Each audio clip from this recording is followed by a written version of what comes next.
Finally, someone in government is talking about the controversial standard gauge railway construction contract which Kenya signed with a Chinese company in the year 2012. Kenya Railways Managing Director Philip Mainga, who was not even a signatory, says the amounts quoted in the contract were within acceptable limits and even defends the 1 billion shillings expenditure purchase of grass. Leila Mohammed is still on the SGR beat and fact-checks the Kenya Railway statement on the country's most expensive project. R1 billion shillings for planting grass along the railway line. That's what the contractor charged the taxpayer. But now Kenya Railways argues this was a fair price. According to the corporation, the amount also catered for landscaping. The contract also clearly indicates that 239 million shillings was set aside for the entertainment of Chinese engineers building the railway.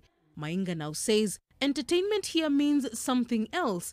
It has nothing to do with wining and dining, but it denotes construction of lounges and waiting areas for passengers. The first phase of the SGR, according to Mainga, incorporated 20,000 Kenyan workers, 2,247 Chinese workers, with 151 Kenyan engineers and 44 Chinese engineers. Mainga also notes that the 5 million shillings airtime bill stretched for a 3-year period and catered for all the 165 engineers, both Kenyan and Chinese nationals. Congratulations. Working at various camps along the railway line.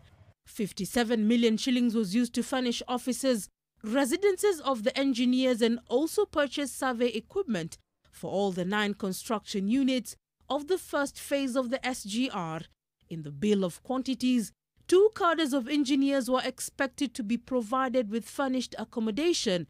10 units for Type 1 engineers cost 3,074,211.75 cents a piece, and Type 2 employees were factored into 20 units at 2,818,027 shillings a piece.